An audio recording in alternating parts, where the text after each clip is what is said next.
அஸ்ஸலாமுஅலைக்கும். Welcome to Sharmila recipes. இன்றைக்கி நம்ம பார்க்க போகிறது ஈத் ஸ்பெஷலான வட்டலாப்பம் ரெசிபி தான் பார்க்க போகிறோம். வட்டலாப்பம் எல்லாருக்கும் ரொம்ப பிடிக்கும். ஒருத்தவங்க ஒரு ஸ்டைலில் பண்ணுவாங்க. நான் என்னுடைய ஸ்டைலில் எப்படி செய்யலான்னு பார்க்கலாம். இப்போ என்னென்ன பொருட்கள் எடுத்து வச்சுருக்கலான்னு பார்க்கலாம். நான் ஒரு தேங்காய் துருவி எடுத்து வச்சுருக்கேன்.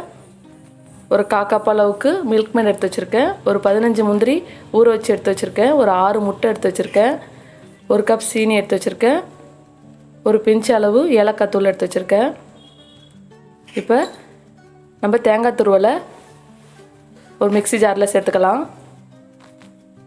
இப்போ ஒரு சின்ன தேங்காவாக ஒரு தேங்காய் துருவல் தான் எடுத்து வச்சுருக்கேன், அதை சேர்த்துக்கலாம். இப்போ ஒரு 15 முந்திரியும் நான் ஊற வச்சு வச்சுருக்கேன், அதோட தண்ணியோடையே சேர்த்துக்கலாம். சில பேர் பால் எடுத்து செய்வாங்க.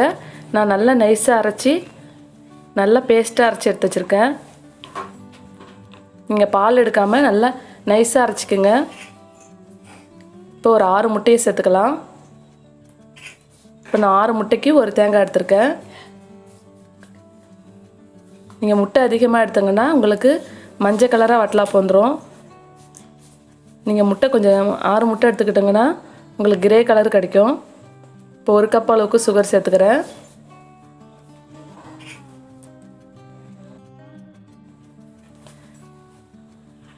இப்போ முட்டையோட கவுச்சி சுமல் இல்லாததுக்கு ஒரு பிஞ்ச் அளவு ஏலக்காய் தூள் சேர்த்துக்கிறேன். சேர்த்து நல்லா கிரைண்ட் பண்ணிட்டு வந்துடலாம்.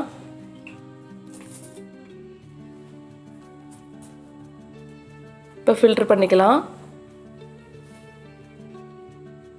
நான் அரைச்சி வச்சு இந்த தேங்காய் கூடைய இந்த முட்டையும் ஃபில்ட்ரு பண்ணிக்கிறேன். நல்லா கலந்து விட்டுக்குங்க.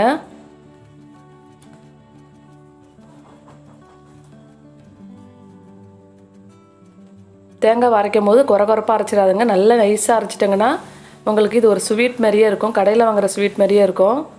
இப்போ 1/4 கப் அளவுக்கு மில்க் மேட் சேர்த்துக்குங்க.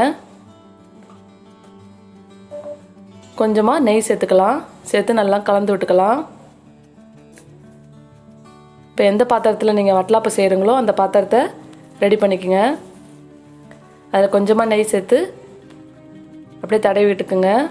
இப்போ தான் உங்களுக்கு வட்டலாப்பம் ஒட்டாமல் வரும்.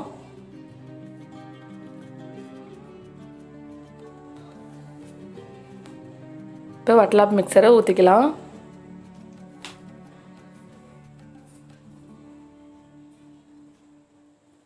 இப்போ நான் குக்கரில் தான் விசில் விட போகிறேன். ஒரு 8 விசில் விட்டால் போதும்.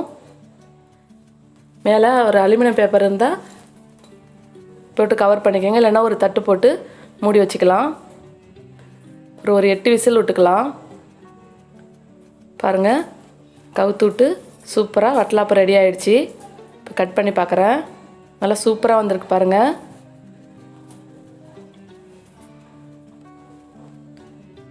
இந்த வட்டலாப்பம் ரெசிப்பியை நீங்களும் உங்கள் வீட்டில் ட்ரை பண்ணி பாருங்கள். ட்ரை பண்ணி பார்த்துட்டு கமெண்டில் சொல்லுங்கள். இந்த வீடியோ பிடிச்சிருந்தா லைக் பண்ணுங்கள், ஷேர் பண்ணுங்கள். மறக்காமல் நம்ம சரிமிலா ரெசிபிஸை சப்ஸ்கிரைப் பண்ணுங்கள். பக்கத்தில் இருக்க பெல் ஐக்கானையும் ப்ரெஸ் பண்ணிக்கோங்க. அப்போ தான் நம்ம எப்பப்பெல்லாம் ஒரு வீடியோ போடுறோமோ உங்களுக்கு நோட்டிஃபிகேஷனில் காட்டும். உங்கள் ஃப்ரெண்ட்ஸ் அண்ட் சர்க்கிளில் நிறைய ஷேர் பண்ணிக்கோங்க. தேங்க்ஸ் ஃபார் வாட்சிங்.